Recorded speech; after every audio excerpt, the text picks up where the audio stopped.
Pakistan team की selection हो और उस पर कोई टॉकिंग पॉइंट्स ना बने या उस पर डिस्कशन ना हो, ये हो नहीं सकता। होम सीरीज के लिए 17 खिलाड़ियों का ऐलान करना कुछ समझ से बाहर है। फिर उसमें रिजर्व्स 5 खिलाड़ी, यानी होम सीरीज के लिए आपने 22 खिलाड़ियों को एक ग्रीन सिग्नल दिया और उसमें आपने उनको ये बताया कि आप हमारे प्लान्स में हैं। मोहम्मद हारिस, जी हाँ, पिछले T20 वर्ल्ड कप में आपके स्टार प्लेयर थे। उन्होंने इम्पैक्ट इनिंग्स खेली, उन्होंने टीम को आकर ऐसी सिचुएशन में परफॉर्म करके दिया जब मैच बिल्कुल या 50-50 था या पाकिस्तान के हाथ से निकलता हुआ नज़र आ रहा था।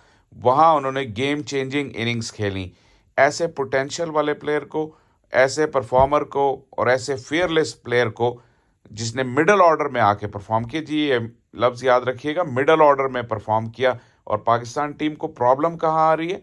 मिडल ऑर्डर में, लेट ऑर्डर में आपके पास अटैकिंग प्लेयर्स नहीं हैं, लिमिटेड प्लेयर्स हैं। तो हारिस को बिल्कुल इग्नोर कर दिया गया 22 प्लेयर्स में से। अब कुछ लोग आर्ग्यू करेंगे कि हारिस की रीसेंट परफॉर्मेंस उतनी अच्छी नहीं थी। मैं आपसे एग्री करता हूँ, लेकिन हारिस को ओपनर और तीसरे नंबर का प्लेयर किन अरस्तुओं ने बनाया, मुझे पहले ये बता दें।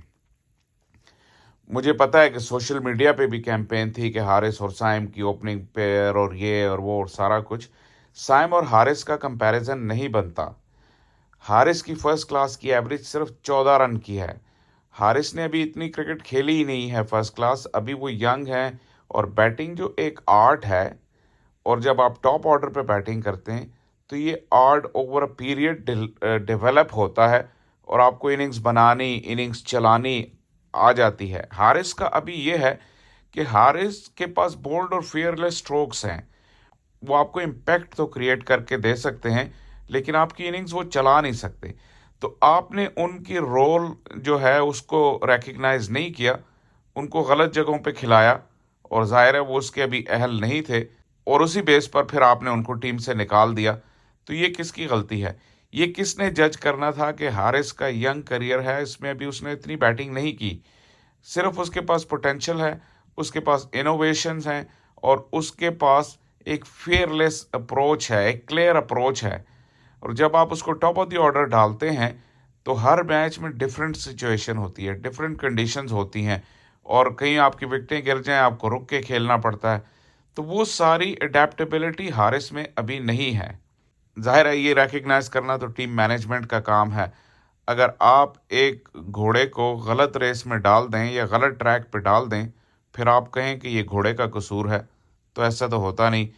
तो हारिस के साथ बहुत ज़्यादती हुई, क्योंकि जिस तरह के वो प्लेयर हैं और जिस तरह, जैसे मैंने कहा, मिडल ऑर्डर में पाकिस्तान को इम्पैक्ट की ज़रूरत होती है।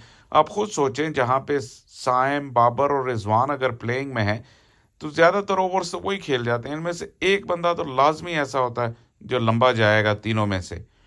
तो वहाँ पे फिर आपके पास सिर्फ एक इफ्तिखार हैं, आज़म हैं, और उसके अलावा तो कोई ऐसे एग्रेसिव प्लेयर नहीं है जो आपको 10 गेंदों में 30-32 रन बना के दे दें, 12 गेंदों में जो आपको 28-30 रन बना के दे दें। हारिस उस तरह के प्लेयर हैं और उनको उस रोल में यूज़ किया जा सकता था, लेकिन उनको यूज़ नहीं किया गया। और भी काफ़ी ग्लेयरिंग पाकिस्तान की सिलेक्शन की जो और भी जो पाकिस्तान टीम की सिलेक्शन है, उसमें भी काफ़ी ऑब्जेक्शन आप लगा सकते हैं। मतलब चीफ सेलेक्टर अनाउंस कर रहे हैं कि हम 17 प्लेयर्स इसलिए दे रहे हैं कि रोटेशन करेंगे। तो सर, रोटेशन तो कप्तान और हेड कोच का काम है ना, उन्होंने फाइनल प्लेइंग 11 खिलानी है। फाइनल प्लेइंग 11 में चीफ सेलेक्टर का क्या काम है? लेकिन ये पाकिस्तान है, यहाँ पे होता है। और उन्होंने ये ज़रूर कहा प्रेस कॉन्फ्रेंस में कि कप्तान और कोच की इनपुट शामिल है। अब हम देखते हैं कि बाबर जब प्रीवियसली कप्तान थे तो पूरी पूरी सीरीज़ में उन्होंने 11 से 12 लड़कों से ज़्यादा किसी को चांस नहीं दिया। फिर जो आपने 17 प्लेयर्स की टीम बनाई है, ये तो इस चीज़ को ज़ाहिर करती है कि आपके पास कोई क्लैरिटी नहीं है, आपके पास कोई प्लानिंग नहीं है। आपने जो है सब बेसिस कवर करके और सबको खुश करने वाली बात की है। लेकिन ऐसे होता नहीं है। जब आप बड़ी पोजीशंस पे होते हैं, आपको टफ डिसीजंस लेने पड़ते हैं, और आपकी जो माइंड में जो पिक्चर चल रही है उसके मुताबिक आपने एक्ट करना होता है। लेकिन इस सिलेक्शन को देखते हुए ये कहा जा सकता है कि इस सिलेक्शन कमेटी के माइंड में जो पिक्चर चल रही है वो बहुत धुंधली है और वो बहुत अनक्लियर है। तो पाकिस्तान क्रिकेट جو ہے مجھے لگتا ہے کہ اس وقت ایسے حالات میں ہے کہ جو کہ کسی بھی طرح آپ آئیڈیل نہیں کہہ سکتے، اور ایسے میں ورلڈ کپ 2 مہینے دور ہے۔ تو ہمیشہ خیر یہ کہا جاتا ہے کہ پاکستان کی کرکٹ میں کبھی بھی حالات آئیڈیل نہیں ہوتے، لیکن میرا ماننا ہے، اور آپ ضرور کامنٹ کیجئے گا، کہ آج کل جو سچویشن ہے پاکستان کرکٹ بورڈ کی، یہ شاید پاکستان کرکٹ بورڈ کی ہسٹری میں سب سے ورسٹ